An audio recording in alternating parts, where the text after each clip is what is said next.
Sejam muito bem-vindos a mais um episódio do Agro de Primeira, o podcast onde o agro tem voz e tem vez. Eu sou Tatiana Scafteles e ao meu lado, Alex Mendes. Olá pessoal, muito bom ter vocês aqui de volta. A área de pastagem Mato Grosso do Sul é de 16,2 milhões de hectares. Isso representa 48,3% de uso e ocupação do solo no agronegócio do estado, segundo a FamaSul, a Federação de Agricultura e Pecuária de Mato Grosso do Sul. Dados do IBGE de 2023 mostram um rebanho de 18,8 milhões de cabeças de gado. E não basta que os produtores apenas soltem os animais no terreno, né? A pastagem precisa estar em condição para receber esses animais. Bom, É aí que entra a Embrapa, o gado de corte. E o nosso convidado hoje é o Rodrigo Amorim Barbosa, que é agrônomo e pesquisador de manejo de pastagens da Embrapa. Muito obrigada, Rodrigo, por aceitar esse convite. Olá, Tati. Olá, Alex. Eu que agradeço a oportunidade de falar com os ouvintes do Agro de Primeira.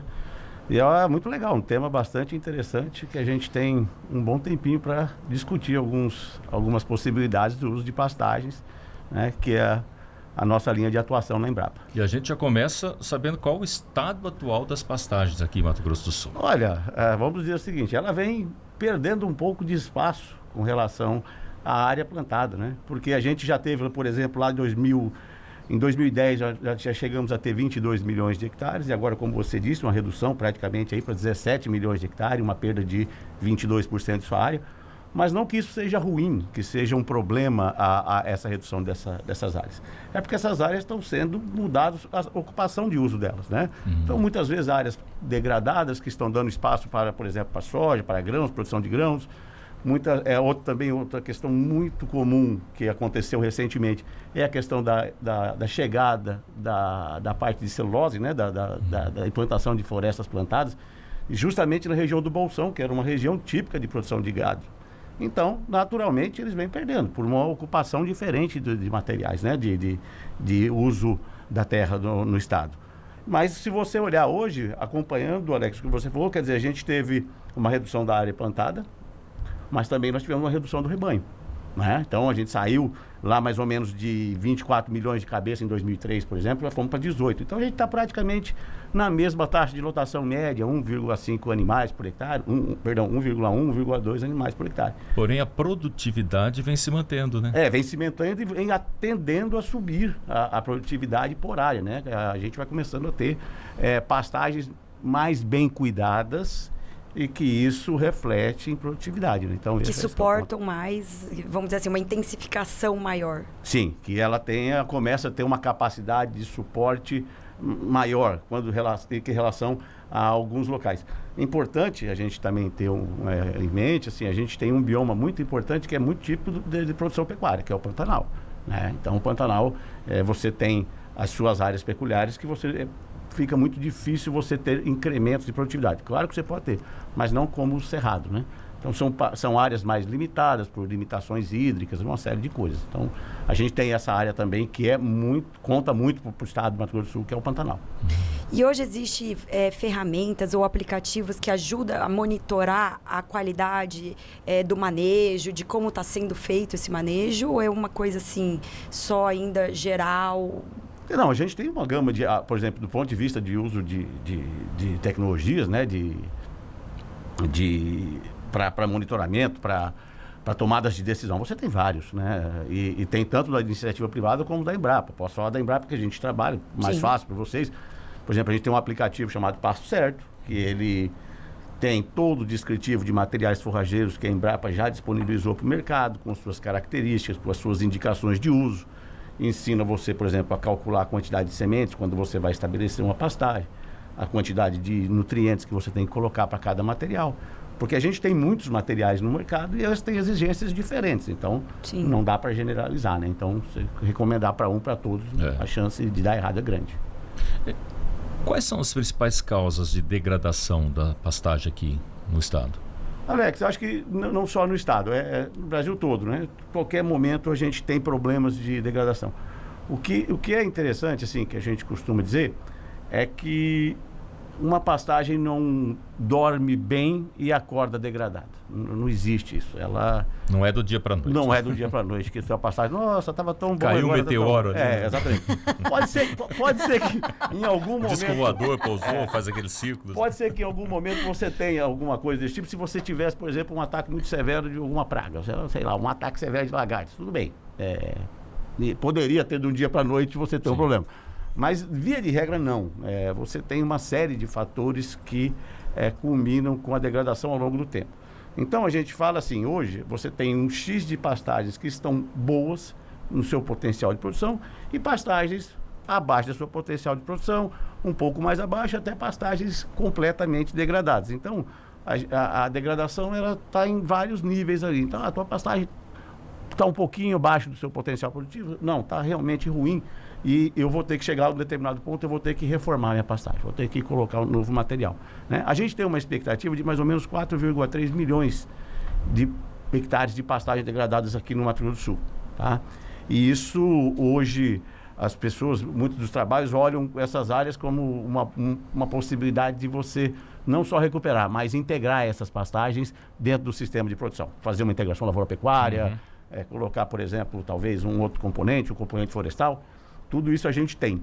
Mas o que muitas vezes detona a pastagem é assim, que a gente fala, mau uso mesmo, é manejo, às vezes deficiente, né? O cara não tem um capital para fazer o investimento. Normalmente as pastagens vão para as áreas mais marginais do estado, né? Então, áreas boas, por exemplo, teoricamente de fertilidade natural um pouco melhor, o cara vai para a lavoura, o cara migra para a lavoura. Aí a pastagem vai indo. Então o cara vai colocando onde tem uma situação um pouco mais estressante. Então isso se o cara não faz um ajuste de carga, se ele não repõe um nutriente, se ele não faz por exemplo, uma prática de conservação do solo, que é a base produtiva dele é o solo, ele tem que saber disso, né? E isso vai culminando com falta de, a gente fala, né? Remédio bom, assim, muita carga animal e pouca comida para o pasto, né? Pouco nutriente para o planta. A pastagem tende aí com o tempo ir degradando e aí fica-se um círculo vicioso de reforma, pasto e usa de novo, reforma e vai. Eu conheço bem isso daí. Me fala uma coisa, quanto mais fértil, mais fácil compactar? Ou isso não é real? Não, porque a fertilidade tem a ver com a química do solo. A parte química, quanto de nutriente você tem. A compactação tem a ver com a estrutura física do solo. A parte física, quer dizer, está compactado por quê? Muitas vezes você tem áreas com muito teor de argila, né? São os componentes do solo, areia, silt, argila. Solos muito siltosos e argilosos tendem a compactar à medida que você coloca alta pressão de pastejo nele, né? Alta carga animal. Solos arenosos têm menos problemas com compactação, mas naturalmente são menos férteis. Então Entendi. Você joga... Por você isso essa correlação que todo mundo fala. Então, solos de alta fertilidade são bons do ponto de vista químico, mas muitas vezes pode ter algumas vezes. Mas assim, a compactação promovida pelo animal, assim, não vejo tanto problema. A não ser que for uma pastagem muito velha, muito antiga e pouco mecanizada, talvez sim, né? Mas eu acho que antes da compactação a gente tem muito mais problema para resolver do que a própria, esse que seria a parte final ali, né? Porque tem um componente da degradação que é legal, você começa degradando a planta, né?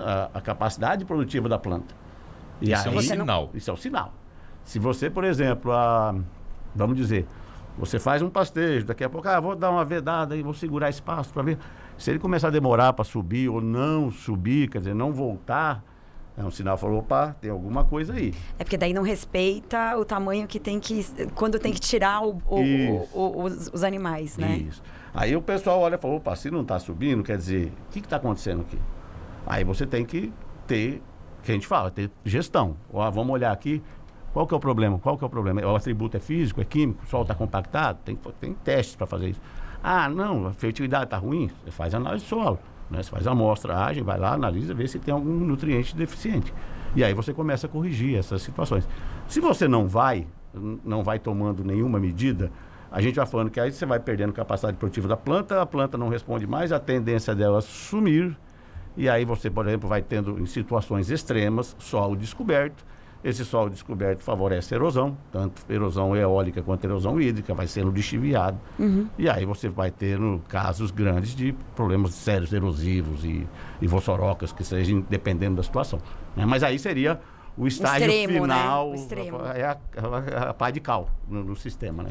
E tem alguma novidade, algo que a Embrapa está pesquisando no momento para a recuperação desses solos? Existe algo novo ou ainda se usa o que tradicionalmente é usado? Eu acho que na pecuária, se a gente fizer o arroz com feijão bem feito, tá bom demais. Não tem muito que inventar. Tem muito segredo. Roda. Não tem. Agora, por exemplo, se você puder, em áreas que isso seja possível, fazer, por exemplo, uma recuperação de pastagem com o uso de agricultura, isso é muito interessante. Tá? Do ponto de vista bom, é legal. Né? Se você não tiver condições, tudo bem, você pode fazer o básico, você pode reformar o pasto, você pode fazer o processo convencional, você pode passar uma grade, vai fazer um nivelador, né? Plantar, de preferência tentar fazer pelo menos uma correção de solo, olhar um pouquinho a questão da fertilidade para poder fazer um material, escolher um material bom para aquela área. Então, esse é o ponto. Agora, se eu tiver a possibilidade de fazer com uma cultura, é legal, porque assim, a integração lavoura-pecuária é uma coisa assim, eu não trabalho com isso, mas a gente, lógico que está no dia a dia com os pesquisadores da Embrapa lá em conjunto, é uma das poucas relações de ganha-ganha que eu conheço, assim, que é bom para os dois. Então, é bom para a pecuária e é bom para a agricultura. Então, é legal, porque a pecuária se beneficia de uma parte, a agricultura se beneficia da outra. A gente fala que a agricultura arruma química ali, porque você faz uma adubação para fazer o plantio, para você colher. A pastagem arruma a tua parte física, tem muita raiz que vai penetrar, vai botar matéria orgânica, vai estruturar. Quanto tempo leva para essa recuperação através da integração? Você pode fazer... Uma safra Uma resolve? safra você resolve. Já resolve. Só que você tem vários modelos de sistema, tá? A integração lavoura-pecuária, ela tem um monte de combinação, tá? Você pode, por exemplo, fazer integração lavoura-pecuária com... Né? Às vezes a pessoa não fala, ele fala integração lavoura-pasto. Quando ele não usa o boi, ele planta a soja, por exemplo, planta o grão e aí depois ele planta o capim para ter palhada, aí ele desseca e planta de novo para ter cobertura de solo, para tudo certinho. Isso é integração lavoura-pasto. Você tem a pecuária. Quando você, por exemplo, nesse mesmo modelo, você botar o boi na jogada, você faz uma safrinha de boi, tá tranquilo. Você usa também. Você pode, por exemplo, fazer um ano de estação de chuvas com a cultura, pode fazer um ano e meio, né, uma seca, uma água e outra seca com pasto e reintroduzir.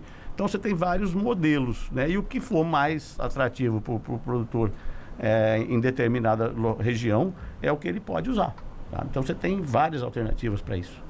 E alguns desses serviços que você até comentou, assim, de análise de solo, de você levar e assim, se eu tiver um problema já com a planta, se eu notar um problema com a minha pastagem já, eu posso levar até a Embrapa oferece algum serviço ou não? Não, a gente não oferece, a gente não pode prestar serviço, a gente não presta serviço. Mas se você, por exemplo, for a Embrapa, olha, está uma situação assim na minha fazenda, como é que eu posso fazer? Claro, a gente vai atender. A gente vai dar as diretrizes, vai falar, ó, procura, vai nessa linha aqui, que provavelmente seja isso. Entendi. Então, a gente pede para consultar um especializado. Por exemplo, se a gente olhar, o cara leva, por exemplo, para a gente o resultado de uma análise da terra, né? A gente olha e fala, poxa, ó, aqui está deficiente, tá? Se você fizer uma coisa assim, sabe? Pode ser que essa situação se reverta. Então, porque é difícil você imagina a gente fosse atender todas as pessoas, todos os produtores. A gente não ia ficar dentro da Embrapa, a gente ia ficar andando o Brasil inteiro, porque a gente é um centro nacional de gado de corte, de pesquisa de gado de corte. Então, a gente não pode atender só o Mato Grosso do Sul, né? Teoricamente, a gente está trabalhando para o Brasil todo. Né? E a gente aqui de Campo Grande, por exemplo, nós temos os 2 principais programas de melhoramento das principais forrageiras plantadas no Brasil, que é o Pânico e a Braquiária. Então, os programas de melhoramento estão aqui. E não adianta a gente falar, ó, eu estou desenvolvendo aqui para a região, para o estado de Mato Grosso do Sul, que assim que o produtor vê um capim novo lá, que a Embrapa lançou, ele vai plantar, ele não quer saber. Claro. E como que estão esses dois? Nossa, esses dois programas. Da nossa linha, né, de produção de avaliação de forrageiros é a nossa mola mestre, nossa mola propulsora. Para vocês terem uma ideia, esses 2 capins, eles detêm mais de 80% do mercado de sementes do Brasil inteiro. Então é Pânico e Braquiária para tudo quanto é lado. Né?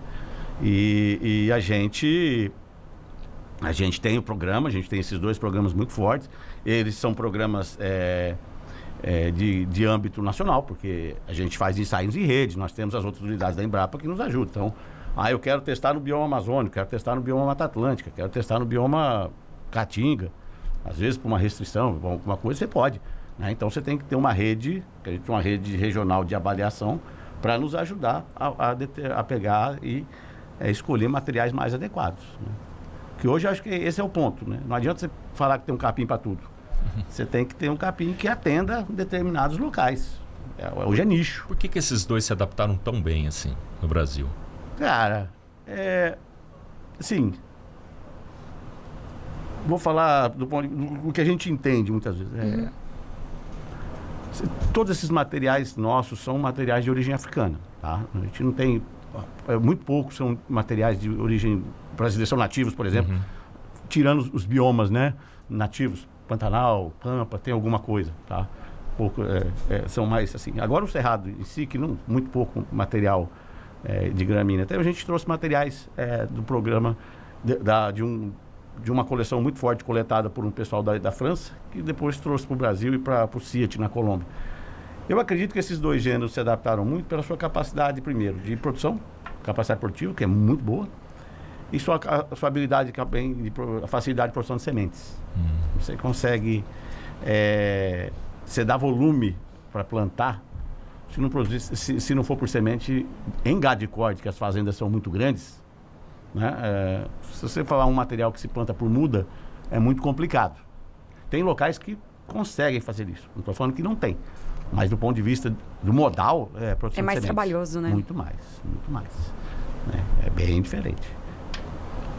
E assim, investir em fertilização, em fertilizar a área, etc., ainda é muito caro? Ainda é viável? Como que a gente pode ver, assim, o preço já caiu, já ficou mais viável? Como que é? Investir em fertilização é caro. Fazer fertilização é caro. Mas também já foi mais, né? Na época da guerra aí começou a guerra da Rússia lá, o preço dos adubos, principalmente potássio, que as principais fontes estão lá, foram lá para as alturas. Então, eu acho assim, fazer uma fertilização muito pesada, assim, muitas vezes também não é muita jogada. Porque quando você fertiliza, a ideia é que você tem que aumentar a lotação. Porque você vai produzir mais capim, se você vai produzir mais capim, você tem que botar mais boi. Senão você vai perder o que você aplicou, tá certo? Então não faz sentido. Então você tem que ter um planejamento para fazer um programa de fertilização na fazenda muito grande, tá? Se a gente aumentar em, sei lá, 20%, 30% a capacidade produtiva dos nossos capins aqui, via fertilização, e isso é perfeitamente possível, eu não sei se tem boi para comer. A gente vai ter tanto boi para comer assim. Então, a gente pensa em fazer, talvez, fertilizações, talvez até mais moderadas, que você consiga ter um controle disso, sabe? Porque, que a gente fala, fertilizar a área, mas se você não fizer manejo bom, não adianta nada. Não adianta nada, porque tudo que você colocou no solo, muitas vezes a planta pegou e você não usou. E aí você acaba perdendo aquilo. Então a gente fala assim, primeiro a gente tem que ter um manejo muito bom da pastagem. Saber garantir direitinho, garantir oferta de forragem para os animais boa, tudo beleza. Você fala, dá para subir? Dá. Mas aí eu preciso aumentar um pouco meu nível gerencial, eu preciso aumentar minhas questões de tomada de decisão, né? Porque, eu apliquei aqui, eu falo, eu não tenho boi. Mas o que eu vou fazer com isso aqui? Então, é muito complicado. É bom, aumenta a produtividade? Aumenta a barbaridade. Mas eu acho que dentro da fazenda, o planejamento qual que é a meta que eu quero trabalhar de produtividade? É 10 arrobas? 15 arrobas? 20 arrobas? É 5? O cara vai fazer a conta dele. Quer dizer, se ele está pagando as contas, tá bom? Talvez com 10 arrobas por hectare ele esteja bem. Eu já tive conversa com pessoas que trabalhavam com métricas de lucro em fazenda, né? E não há muito tempo, sei lá, uns 6 anos, 7 anos atrás. Ele falou assim, Rodrigo, é o seguinte, cara que mais ganha dinheiro na pecuária, não é quem é mais produtivo, quem mais ganha dinheiro, mais lucro, tá certo? É o cara que produz 20 arroba por hectare a pasto, tá certo? Aí você falou, beleza, então é a meta do cara, se ele quer ganhar dinheiro, ele tem que produzir 20 arrobas por hectare a pasto. Produzir 20 arrobas precisa de fertilização do solo? Precisa. Eu acho muito, muito improvável que no modal pecuário a gente consiga produzir 20 arrobas sem fazer fertilização da área, tá? corrigir calcário, tudo bonitinho, depois fazer fósforo, depois fazer potássio, nitrogênio, tá, beleza. E também o cara tem que suplementar, porque na época seca não tem jeito. Então, o cara joga com isso, com a fertilização numa época boa, porque a fertilização funciona nas águas, quando o pasto cresce. Sim. Na seca, você tem que usar o que você tem, que você guardou, que você se planejou para fazer. E aí você tem que usar um suplemento. Então, muitas vezes o cara fala, pô, eu vou fazer uma adubação que seja mediana, que eu tenho um capim que seja responsível em fertilidade média, vou trabalhar também com uma suplementação aqui nessa época que está fraco, e aí eu consigo chegar, né? Então, é isso que eu acho que é o mais importante da fertilização. É importante, mas tem que ser feito com muito critério, porque a gente já fez alguns trabalhos que mostram que se você manejar mal, é um tiro no pé. Porque já gasta muito dinheiro, né? O investimento é alto. Para você não ter o retorno, né? E não dá para, tem que fazer na ponta da caneta mesmo. Tem, né? eu tenho um trabalho feito em Uberlândia, muito legal, o cara fazia um bom manejo e aplicava nitrogênio, diferentes doses de nitrogênio. No fim das contas, ele produzia melhor manejando bem com menos adubo do que manejando mal com mais adubo. Na época, a conta era de você jogar 150 quilos de nitrogênio fora, do ponto de vista de processo, de revertendo em produto animal. E isso dá 300 quilos de ureia por hectare. É muita coisa. A tonelada de ureia está hoje 3 mil, será 3.500, quer dizer. Você jogar fora um terço disso, então é muito complexo. Esse ano ainda choveu um pouco no primeiro semestre, né? E agora o segundo semestre para o pasto, como fica? A tendência desse de agora, a gente parece estar voltando para a normalidade laninha, parece, ao que tudo indica. As coisas vão tender a voltar para a normalidade, pelo menos nessa safra aí, né? Então a gente já teve chuva em agosto, pouquinho, mas teve setembro, agora deu 18, né? E aí você vê como é que as coisas queimou o lançário da Embrapa, queimou a área de experimenta. Por 2 dias da chuva. Fogo é complicado. Não segura, né? Sem planejamento é difícil. E com essa ventania louca, né? Então, assim, esse ano parece que está bom, mas se você for levar em conta os últimos 5 anos em Campo Grande, por exemplo, na estação meteorológica da Embrapa, que a gente tem, porque tem vários pontos, né, na cidade para a gente ter do município, mas na Embrapa, 5 anos choveu 20% a menos, religiosamente. 5 anos chovendo 20% a menos. Em 5 anos, nós perdemos um ano de chuva. Né? 20%, 5 anos. Em 5 anos perdemos um. Então, o quanto chove na média em Campo Grande em torno de 1.400, 1.450. Ano passado choveu 800. E aí? Como é que você vai produzir capim? Olha o desafio que é isso. E não produz capim, não produz soja, não produz nada, né? Não é só o capim. Nós somos extremamente dependentes de clima. Sim, e é isso. E não só de clima e de outros componentes. Você mesmo citou a nossa dependência de ureia, de fertilizantes da Ucrânia, que teve um grande problema quando estourou a guerra. E eu sei que existe muita pesquisa nessa área de biofertilizante aqui no Mato Grosso do Sul, para a gente não depender tanto de fora, da importação, né? Em que pé que está esses estudos sobre essas novas técnicas, vamos dizer, novos produtos? Está andando bem, e tem que andar, porque a gente priorizando essa conversa, estava falando da questão das tendências do futuro, né? E isso é o uso de biológico, isso é uma. O uso de biológico, eu acho que é o que vai mandar daqui para frente, do ponto de vista... porque não é assim, as pessoas têm a ideia de falar assim, eu vou fazer o biológico, quer dizer, você esquece tudo que tem para trás e você só vai usar o biológico. Não é isso. Você vai poder potencializar alguma coisa que já está sendo feita, né, através do uso biológico. Você melhora com o biológico, por exemplo, a eficiência de absorção de um nutriente químico, por exemplo. Então, o biológico vai entrar nessas situações. E eles não vão mudar, né? Então, assim, hoje já tem bactérias fixadoras de nitrogênio, que antigamente eram única e exclusivamente para leguminosas, né? Que principalmente o maior exemplo é a soja. Mas a gente começa a ter essas possibilidades agora para pastagem? Para cana, para pastagem, para gramíneas. E isso muda o cenário.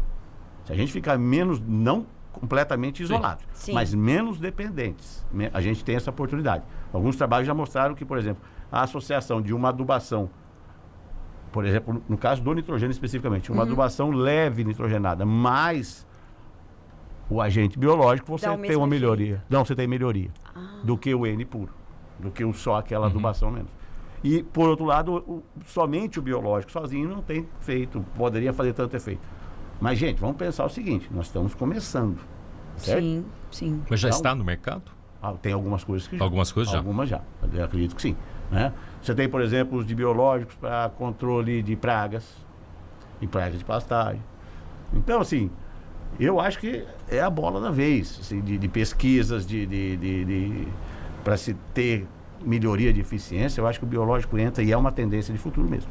O uso do biológico vai pegar. Vocês estudam isso na Embrapa Gado de Corte? Tem alguns trabalhos, tem algumas linhas, né? Mas aí você tem que buscar cepas. A Embrapa tem a Embrapa Agrobiologia, que é muito forte nessa questão de você ter os micro-organismos para você trabalhar. E não é só na pastagem, você vai ter para melhoria de eficiência de uso no rumen, você vai ter uma série de coisas relacionadas à produção de alimentos, né?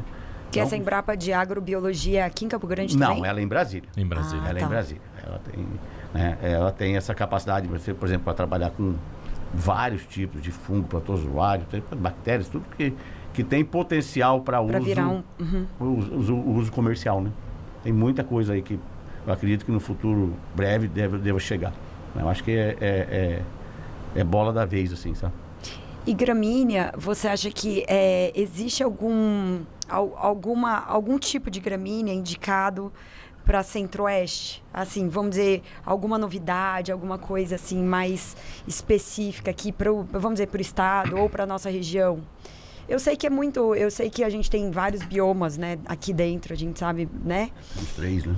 E Pantanal, e dentro do Pantanal são vários biomas dentro do Pantanal, né? Tem vários pantanais. São vários pantanais, né? Colândia, Bobral, Rio Negro. Que cada um tem sua particularidade, a gente sabe que tem, né? A gente sabe que tem. Mas assim, vamos dizer, uma maior, assim, uma... assim, eu acho que dificilmente você, nesse contexto específico, você não vai ter como fugir de uma brisanta, de uma braquiária brisanta. Que é a maior representante dela é o marandu, o braquiarão, que eles chamam. Braquiarão. Então, para vocês terem uma ideia, o braquiarão foi lançado em 1984. Então, nós estamos em 2025, ele tem 41 anos. E está firme maior e forte. de idade, vacinado, e até hoje é o capim mais plantado do Brasil. 41 anos. Com todos os problemas, ainda ele é... Ele é um coringão, ele é bom de manejar. Então, dificilmente, você pode lançar outros materiais, e nós estamos lançando novos materiais, né? E buscando atender os nichos mais específicos, dependendo da situação, da onde você está, e tentando buscar essas informações. Mas o coringa da história ainda veio, a brisanta ainda como um material coringa, assim. Impressionante. Tem algum desses novos produtos que você poderia falar? Que tem? Não, por exemplo, nesses últimos... O que aconteceu? Vamos falar um pouquinho rápido. Assim, a história da produção, até da produção bovina do Brasil, meio que se contrasta com essa questão dos programas de melhoramento que chegaram no Brasil em 1980. Né? Então, a Embrapa recebeu, junto com o CIAT da Colômbia, que é o Centro Internacional de Agricultura Tropical, os dois centros receberam, né, germoplasmas provenientes da África, né, que vieram para cá, e aí foram se criados bancos aqui para se trabalhar, fazer processo de melhoramento, e aí começou, em 84 lançou o marandu, depois lançamos, que aí como aqui para Campo Grande, tomando um exemplo daqui, né, veio as braquiárias e os pânicos. Então aí primeiro lançou o marandu, depois lançou o Tanzânia, que é um pânico, depois o Mombás, aí lançaram o Maçai, isso tudo pânico, depois lançaram o Xaraés, que é braquiária, Piatã, e aí foi saindo. Só que isso, antigamente, a gente praticamente estava sozinho. A Embrapa como única empresa com o propósito de melhoramento de forrageiras, né? Então o que a gente lançava estava bom, não tinha muita mas pior que era bom mesmo, o negócio é que era bom. E depois a gente começa mais para frente, a partir de 2007, vamos dizer, 2007, 2010, a gente começa a olhar que, cara, a gente também tem que ouvir o segmento produtivo. O que vocês estão precisando? tá certo?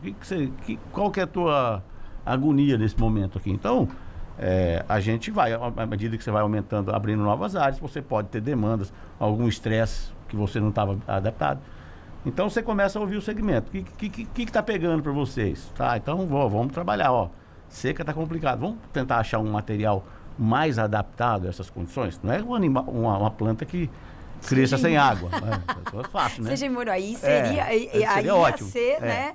A invenção e todo mundo pergunta, essa planta aguenta seca? Eu falo, aguenta. Vai comer, aguenta. Eu falo, tá aí. Eu falei, mas não morreu? Ela aguenta, só que ela não produz. Você quer que ela, além de aguentar, ela produza? Aí não dá. Então, esse é o ponto. A gente fala, olha, essa planta é tolerante à seca? Mas procura um milagre, é diferente, né? Não, mas ela não morreu. Porque tem locais que morrem. Dependendo da intensidade do estresse, ela morre. Né? Tem água, por exemplo.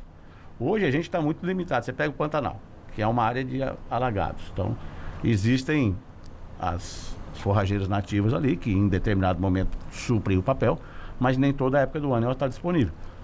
Então, o que você tem que trabalhar hoje? Você só tem uma edícula, praticamente. Você não tem um outro material. Né? Tem uma dictioneura também, que aguenta, mas está muito restrito a isso aí. Não tem mais. Eu posso tentar buscar uma brisanta, por exemplo, que é mais produtiva, tem uma qualidade melhor que uma umidícula e que tolere água? Posso. A gente está tentando, mas tem hora que não acha, né? Quem sabe, talvez a gente consiga. Tem umas que são um pouquinho melhor. Dá para você jogar com o sistema, entendeu? Então, por exemplo, o charaés aguenta um pouquinho mais, então dá para você pensar. Então, assim, essas coisas que a gente tem trabalhado. E a gente começou a partir de 2007, que eu disse para vocês, por exemplo, o Piatã, ficou bem famoso, vocês devem conhecer o capim Piatã, tudo, já saiu até na novela, que não sei o quê. Ele foi o primeiro dos materiais que efetivamente a gente trabalhou para um segmento, que era a integração lavoura-pecuária. Ó, Piatã é assim assado, ele é bom, ele tem uma estrutura de pasto que pode melhorar, que é mais fácil de consorciar com milho, então o pessoal falou, poxa, esse capim serve para integração. Então, a gente foi trabalhando para atender isso. E aí começa a surgir vários outros materiais, né? Então, aí você pega, lançamos o Paiaguás, para quê?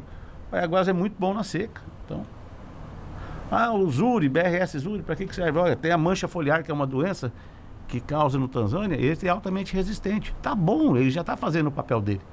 Ele não tem que ser, além de tudo, produzir mais que os outros. Ele tem que atender esse segmento. Se ele atende, a gente tem que dar por satisfeito. O que a gente não quer mais, por exemplo, é ter uma braquiária igual o Marandu, que até hoje tem mais de 40 milhões de hectares. Acho que a gente não vai achar outro material desse. A gente já deu a sorte da primeira. Acertamos na mosca da primeira, depois não vai ter de novo, né? É difícil. E qual um problema hoje que tem aqui no estado, vamos dizer assim, em Mato Grosso do Sul, eu sei que vocês atendem o Brasil inteiro, mas qual um problema, assim, o maior problema, vamos dizer assim, hoje no Mato Grosso, além da seca, que todo mundo procura um milagre, né? Além da seca, qual seria um grande problema hoje que vocês estão estudando mais, assim? Assim, a gente teve um problema, a gente está tendo, né, principalmente pastagens aonde justamente a coisa é mais complicada, que são pastagens em áreas de solos mais arenosos, que é uma praga de solo chamada percevejo castanho. Ele surgiu quando? Olha, aqui, assim, não vou saber te precisar, mas assim, nos últimos 10 anos ele ganhou uma relevância maior. A gente começou a ter problema, relatos de problema, tá? Então, a gente tem uma pessoa que estuda, que nós temos uma entomologista dentro da nossa unidade, que a gente ajuda, é do nosso grupo de pesquisa. Então, a gente vai discutindo formas de como atacar isso. Porque, assim, é uma praga de solo. Como é que você controla a praga de solo? Como é que você vai aplicar um inseticida no solo para chegar lá embaixo? Então, não tem. Então, você tem que... Aí, talvez, os biológicos possam nos ajudar nesse negócio. Entendi. Tá? Então, assim, é uma praga que pegou bastante. Região de Coxim, região de Alcinópolis, essa parte mais de areia aí do nordeste do estado, que ainda o eucalipto não entrou, né? Você está no leste aí, mais pro nordeste lá para cima. Pegou bonito. Aqui, da região do Guariroba, aqui, nós inclusive montamos um ensaio lá para tentar entender. Eu acho que nesse contexto, tirando a seca, eu acho que um dos dos problemas mais sérios que a gente teve nesses últimos tempos foi o percevejo. Mas não estão conseguindo ainda aniquilá-lo. Ele é meio de ciclo, sabe? Então, às vezes, dá uma parada, assim, é que eles falam que qual que é o problema? Que o nosso pesquisador também da área de entomologia, que já aposentou, o doutor Zé Raul Valério, que era pesquisador que também atuava nessa parte, ele falou, Rodrigo, o percevejo castanho tem hospedeiro de A a Z, então ele fica em qualquer lugar. Então, se ele não está na pastagem, ele está em outro lugar, mas ele está vivo. Então, aí de repente ele resolve atacar a pastagem. E aí, deu uma fome ali, ele resolveu mudar um pouquinho. Ele ataca por reboleira, você vai vendo umas coisas, umas bolas amarelas que vão morrendo. Ele se alimenta das raízes, tudo. Então vai tendo problema também. Então, e assim, eles falam que na época seca ele tende a afundar no solo para buscar umidade, sabe? Então mais difícil ainda. Mais difícil ainda de você fazer controle. Aí ele tem que esperar a revoada para ele migrar, por exemplo, aí você tentar fazer um controle. É muito difícil. É muito difícil. Acho que a lógica, nesse caso, a gente fala assim, né? Também. Insetos, pragas, vai muito também da condição da pastagem. Tá? Se a pastagem estiver fraca, né, ele causa um dano maior. Se a pastagem estiver mais sadia, ele pode até causar o dano, mas causa um dano menor, né? A gente estando com a imunidade baixa, pegar uma gripe te judia mais. Se você estiver bem, saudável, se alimentando, se exercitando, você vai pegar uma gripe, você vai sentir, mas não vai sentir tanto. E isso vale também para o pasto. Então, muitas vezes, a gente tenta falar que a praga é um agente que não necessariamente seja a principal causa, mas às vezes é muito o que você vê. Então, às vezes a pastagem já está fraca. Aí vai o cara, mas a cigarrinha veio e matou. Eu falei, bicho, como é que estava antes daqui, né? Então, isso também é uma coisa que a gente tem que tomar muito cuidado. Né? E quando a pastagem tem essa praga, o que deve se fazer? Já que não tem como combatê-la, não tem o que fazer? Cara, o que a gente tenta recomendar? Rezar é uma boa. Rezar para não acabar muito, né?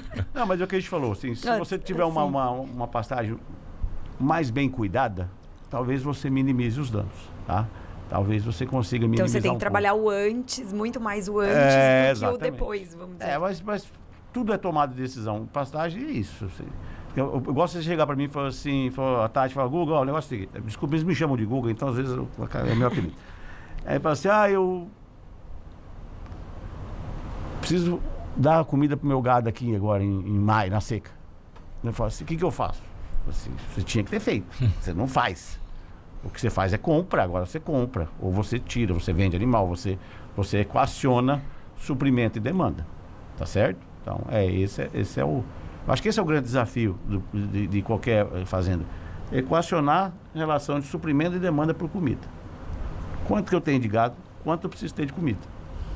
Se o cara acerta isso, né, e não é simples, porque a gente precisa de São Pedro, a gente precisa de uma série de coisas aí, né? E ainda mais nos últimos anos, né? Que você fala, a gente sabe que foram anos muito secos, né? Então, assim... eu costumo dizer assim, esses dias a gente estava conversando com o grupo que a gente tem na hora do café, tudo assim, eu não sei, pode ser que a gente comece a pensar isso. O Brasil sempre foi o país que se orgulhava de falar, poxa, a gente tem uma produção basicamente a pasto, tudo certinho, tá, maravilha, beleza, né? No modal que a gente estava acostumado, mas a gente tem percebido, né?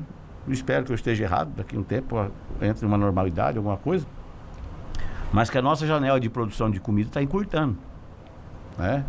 Então a janela que você tinha de produção, antigamente você falava assim, quando eu cheguei a lembrar para fazer estágio lá na época, eu falava assim, período de chuvas é 210 dias, período de seca 150 dias, ou seja, 7 e 5, né? 7 meses de chuva, 5 de seca.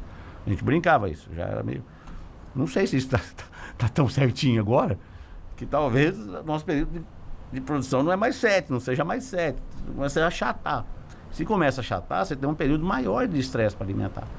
Então, uma coisa que a gente não estava acostumado a lidar, a gente vai ter que começar a olhar, que é conservar a comida, né? Que é o que o europeu faz lá quando está frio, que ele colhe lá nos 2, 3 meses que dá para plantar, ele estoca, armazena e dá comida para o ano todo. É uma possibilidade que a gente tem que trabalhar, não que a gente tem que trabalhar, mas também não poder fugir do radar, É uma coisa, ó, começar a trabalhar com silagem, feno. Capineira, banco de proteína, pasto de ferido, uma série de coisas.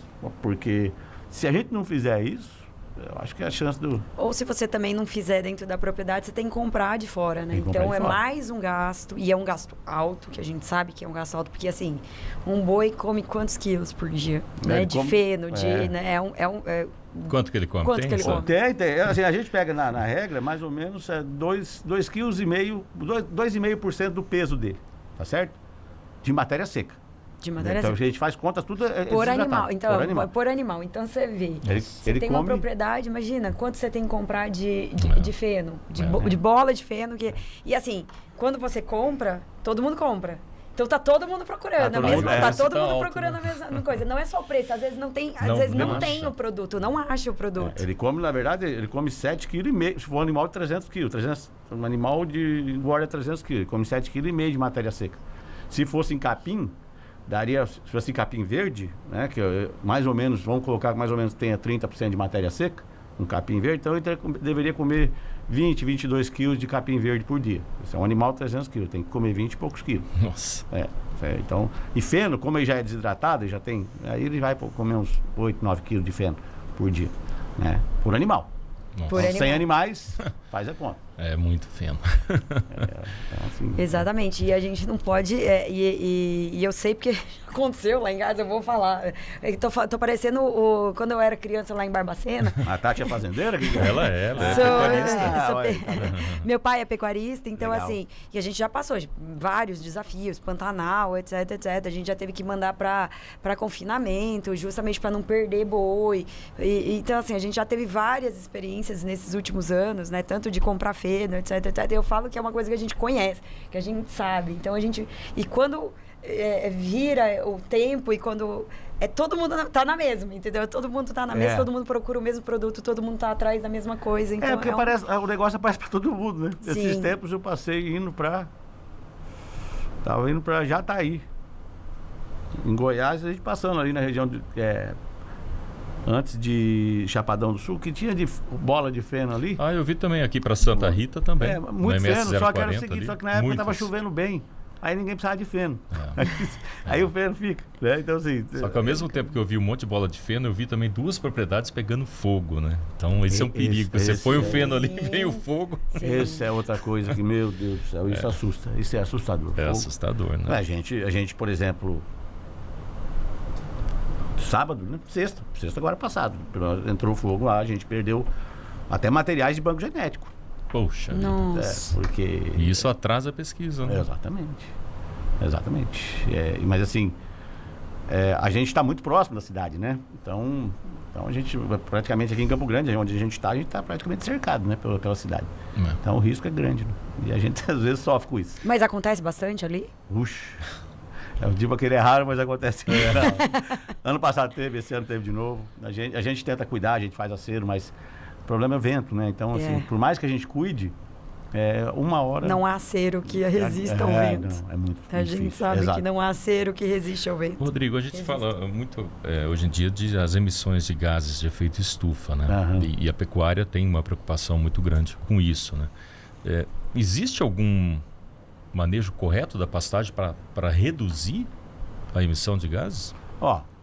Se a gente for falar a forma mais eficiente de reduzir a emissão por animal, que ele está falando, é reduzir a idade de abate, tá certo? Então, se você tem um animal que você termina ele rápido, ele emite menos, porque ele ficou menos tempo. Então, essa é a lógica de se pensar. Então, assim, qualquer manejo que você consiga melhorar o desempenho desse animal, em termos de ganho mediário, então fazer um manejo do pastejo bom, que você privilegie o ganho individual desse animal, você está indiretamente melhorando, reduzindo as emissões, né? Então, assim, pastagens boas, bem produtivas, têm uma capacidade de sequestro, não emissão, né? Não vai emitir, de sequestrar carbono e colocar no sistema radicular, esse sistema radicular ficar no solo e aí você ter esse sequestro. Mas a emissão por animal, a nossa linha de trabalho, pelo menos o que eu entendo que a Embrapa tem desenvolvido, é você fazer práticas que efetivamente contribuam para reduzir a idade de abate. Então, esse animal que teoricamente ficaria 5 anos na sua fazenda, 4 anos, com 2 anos e meio, por exemplo, ele pode chegar em ponto de abate e você faz com que 1 ano e meio que ele deixe de emitir. Então, mas aí põe outro no lugar. Põe outro lugar. Esse é o ponto. Esse é uma conta complicada. É uma conta complicada, né? Aí por isso que precisa ser, tem os créditos de carbono, né? Ou você colocar a floresta ali perto, né? Exato. Também, né? A Embrapa daqui de Campo Grande, ela foi pioneira nesses protocolos, né? De nacionais, por exemplo. Então, o carne carbono neutro é um protocolo desenvolvido aqui. Mas aí você precisa do componente arbóreo, né? Para zerar as emissões, né? Porque aí ela vai ficar na árvore, aquele carbono estocado, né? O que a gente fala, quando você tem bons sistemas de pastagens ou até integração lavoura-pecuária, puros, eles não zeram as emissões. Então, é o que eles chamam de protocolos de carne baixo carbono. É uma carne de baixo carbono. E aí, o componente principal é o armazenamento de carbono no solo, não nas árvores, no solo. E aí, é o papel da pastagem, de colocar esse carbono ali, de fixar nas raízes. Como que se faz isso? Implantando as pastagens, você fazendo um manejo correto, essas raízes, elas acabam se decompondo no sistema e ela vira matéria orgânica, vira carbono no solo. Né? Então, esse é o ponto, né? Agora, a pastagem ruim, mal manejada, ela também emite CO2, ela emite carbono e ela sequestra pouco. Né? Ela pega pouco carbono, né, da atmosfera, então o sistema radicular é pequeno, então aí não é legal. Tem que ser uma pastagem boa. E aí que entra o agro-silvopastoril, né? Tipo, aí entra o eucalipto, entra, né? Esse pro protocolo carne carbono neutro. Carbono neutro. É esse. Só que aí você tem que ter uma equação muito boa entre a produção de forragem e produção de madeira, né? Porque você tem que equacionar aquilo. Porque o componente arbóreo é um componente de competição com o pasto, né? Você tem que ajustar espaçamento, tem uma série de coisas para se fazer, né? Para você ter um sistema mais eficiente para isso. Então tem que ser muito bem planejado, muito bem pensado. Exato. Espaçamento, objetivo, tudo isso tem que fazer. Senão é mais um tiro errado. Não, eu acho que é mais um complicador do sistema, né? Então você está botando mais um estresse para entrar, que é o sombreamento das pastagens. Mas é isso que eu estou falando, depende do objetivo, depende do que você quer com o sistema. Mas tem, como eu posso dizer, tem frigoríficos que pagam por isso. Tem que ser pago por isso, porque é um diferencial. Eu acho que esse é o grande ponto. À medida que a gente começa a ter, os produtores começam a ser recompensados pelas benesses que eles estão fazendo, de sistemas mais eficientes, tudo eles deveriam ser mais bem remunerados pelo que estão fazendo. Eu acho que isso é justo, né? Muitas vezes o cara faz o bem, aí faz um negócio bacana, todo mundo bota isso como regra e penaliza o que estava fazendo o outro. Aí é muito ruim, né, com relação a isso. É muito ruim. Nós ouvimos aqui durante esse podcast, né, muita coisa preocupante, seca, né, e muita coisa boa também, como os biofertilizantes que estão chegando aí. Juntando as coisas boas e coisas ruins, qual o balanço pro pecuarista aqui de Mato Grosso do Sul para os próximos anos, em relação a pastagens? Olha, eu acho que a gente tem muita coisa boa para colher aí daí para frente. Eu acho que tem muita tecnologia nova. Hoje a gente tem um processo de modernização do campo, eu acho que isso é importante. E eu acho que isso vai estar cada dia mais presente na vida do produtor, né? Que a gente fala hoje que uma das tendências, né, todo mundo fala em apagão de mão de obra, por exemplo. O cara não tem mais mão de obra na fazenda. Se você olhar hoje, se o componente do agronegócio é a mola propulsora da geração de recursos para o Brasil, quer dizer, então emprego lá tem que ter, né? Talvez seja uma nova forma de emprego, um outro tipo de emprego. Em vez de um tratorista, seja um aplicador de produto via drone, que hoje você tem. Né? A gente já faz cursos na Embrapa lá, em parceria com aplicação. E tem gente com aplicação de áreas grandes por hectare já, fazendo aplicação por hectare. Sabe? Adubação, aplicação de inseticida, aplicação de herbicida, tudo. Então, talvez... Em Pantanal eu já vi. Em Pantanal, o pessoal fazendo aplicação de drone de herbicida em Pantanal. Por quê? Porque você é localizado. Localizado. Então, aí você vai tem direto menos impacto. Muito menos, você gasta muito menos. Quer dizer, então, talvez, pode, claro que a gente tem, né? Porque a gente precisa de um boiadeiro, precisa disso na fazenda, tem que ter, né? Mas, assim, essas outras oportunidades é o que eu acho que vai mover daqui para frente. Então, eu vejo um cenário bom de melhoria, de eficiência dessas áreas. Eu acho que a tendência é continuar caindo um pouquinho a nossa área ainda, porque eu acho que as outras atividades vão entrar. Basta ver, por exemplo, em Sidrolândia aqui, já estão falando na citricultura. Citros. Está vindo a Cutrale para cá, então, quer dizer, provavelmente vai tomar alguma área de pastagem, porque é difícil pegar de soja. Deve pegar alguma área de pastagem. Você tem entrada em amendoim, você tem a expansão agora com a abertura de mais fábricas aí da Arauco ali, não me lembro. Inocência, não me recordo da cidade. Quer dizer, então a tendência é ir para cima dessas áreas, talvez desses 4,3 milhões, 4,7 milhões de hectares que já foi apontado como áreas degradadas de pastagem do estado.